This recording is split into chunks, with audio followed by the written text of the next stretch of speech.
మార్పు రావాలో ఆ విధంగా గట్టిగా చెప్పగలిగేటువంటి మాటల మాంత్రికుడు రోషయ్య గారు. తాను బాధ్యత వహించినప్పుడు ఎప్పుడు కూడా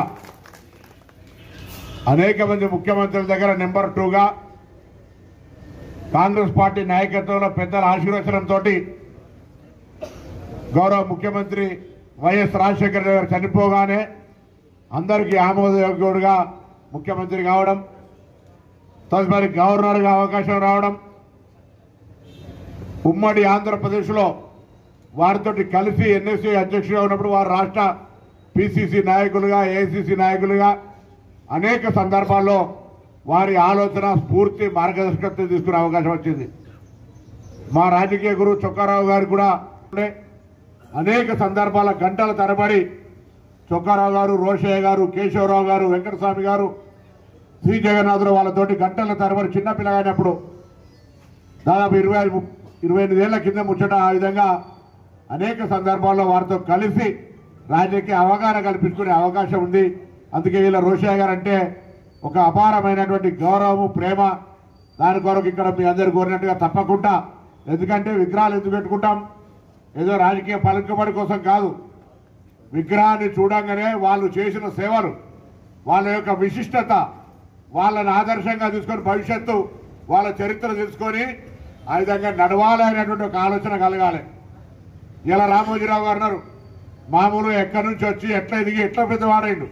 ఎన్టీ రామారావు తీసుకుంటే కూడా ఎక్కడో ఆంధ్రాకి వచ్చి హైదరాబాద్ ఆనాడే 1,50,00,000 స్థలాలు కొనుక్కొని దాని తర్వాత అక్కడ ఇలా పెద్ద పెద్ద ఫామ్ హౌస్లు అవుతున్నటువంటి గండిపేట దగ్గర కుటీర వేసుకున్నటువంటి ఒక అడ్వాన్స్ అంటే ఆలోచన విధానం.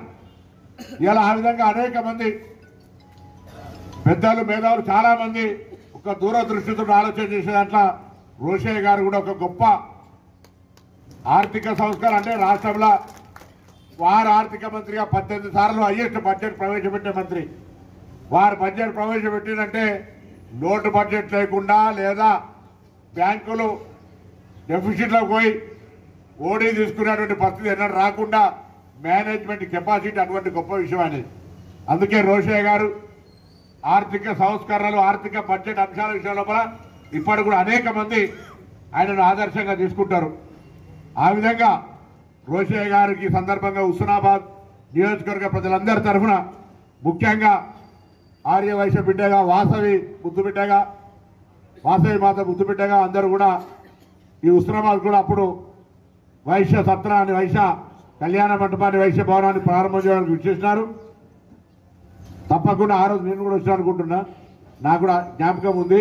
సరే, ఏది ఏమైనా ఇలా మరొక్కసారి హుస్నాబాద్కు వారికి ఉన్నటువంటి ఒక పాత జ్ఞాపకాలను నెమరేసుకుంటూ ఇక్కడ వచ్చేసినటువంటి ఆ రోషయ్య గారిని గౌరవించుకునే విషయం లోపల మీ ఆలోచనకు అనుగుణంగా ఎక్కడ తక్కువ కాకుండా రోషయ్య గారికి నివాళులు అర్పించుకోవడానికి మనం అన్ని ఏర్పాట్లు చేసుకుందామని మనం చేస్తూ మరొకసారి రోషయ్య గారికి ఘనంగా నివాళులు అర్పిస్తూ వారికి శ్రద్ధాంజలి ఘటిస్తూ వారి యొక్క మార్గదర్శకత్వంలో నడవాలి.